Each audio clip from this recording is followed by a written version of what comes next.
நான் முழு கோதுமை கச்சாயம் சொல்ல போகிறேன். அதுக்கு 1 கிலோ கோதுமை எடுத்துக்கிட்டு நல்லா புடச்சி சுத்தமாக எடுத்துக்குவோம். எடுத்துகிட்டு நல்லா 4-5 தடவை கழிஞ்சிட்டு அப்புறம் கிரைண்டரில் ஆட்டி சுடலாம். இப்போ கழிஞ்சு எடுத்துக்கலாம். பார்த்தீங்கன்னா கழிஞ்சாச்சு. நீ ஆட்டிக்கலாம்.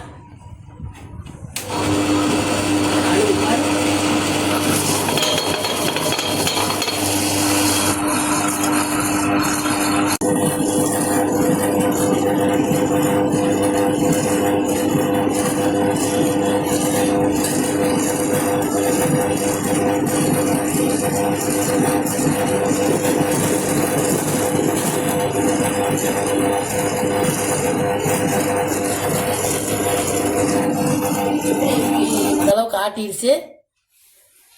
தேவையான பொருள் பார்த்தீங்கன்னா 2 கட்டி வெல்லம் தட்டி வச்சுருக்கிறேன், ஒரு 10 ஏலக்காய், ஒரு 3 வாழைப்பழம், தேன் வாழைப்பழம் எடுத்துருக்கேன். நீங்கள் எந்த வாழைப்பழம் வேணாலும் போட்டுக்கலாம்.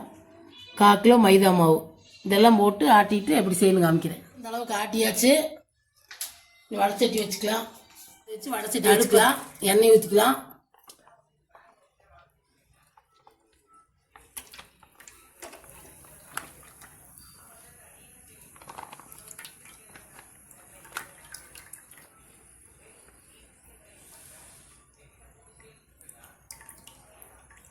எண்ணெய் காயிட்டு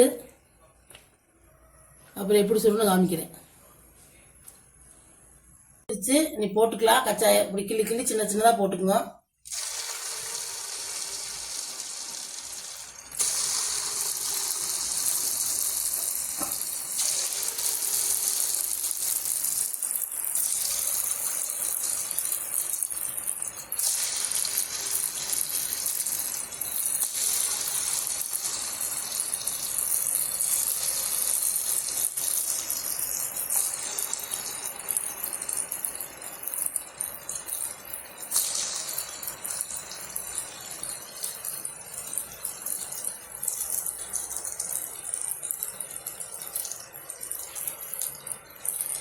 ரெண்டு சைடு திருப்பி திருப்பி வேக வச்சுங்க.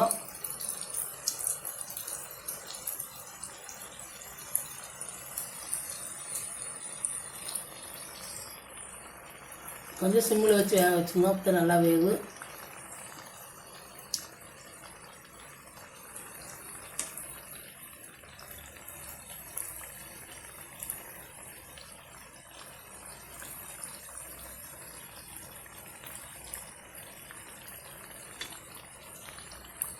பார்த்தீங்கன்னா இந்த அளவுக்கு செவந்ததுக்கப்புறம் எடுத்துக்கோங்க. வெந்துருச்சு.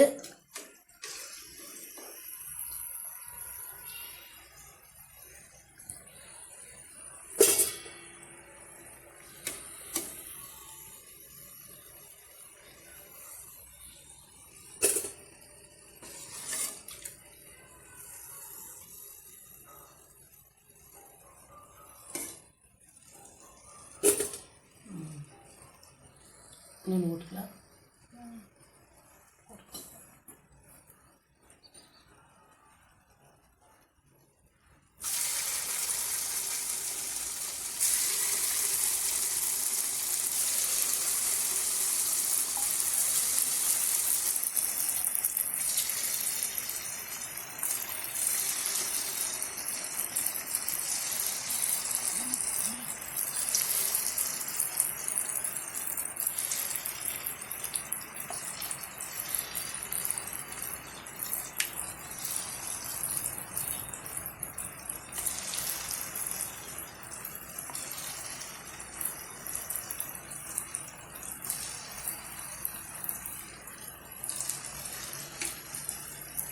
அதே மாதிரி திருப்பி எடுத்துங்க. எல்லாம் சுட்டுட்டு எப்படி வருதுன்னு காமிக்கிறேன். பார்த்தீங்கன்னா கோதுமை கச்சாயம் சுட்டாச்சு. இது 1 வாரத்துக்கு வேணாலும் வச்சு சாப்பிட்லாம். இது உடம்புக்கு நல்லது, சத்தானது. உங்கள் குழந்தைகளுக்கு செஞ்சு கொடுங்க. செஞ்சு பார்த்துட்டு இந்த வீடியோ பிடிச்சிருந்தா லைக் பண்ணுங்கள், ஷேர் பண்ணுங்கள், சப்ஸ்கிரைப் பண்ணுங்கள்.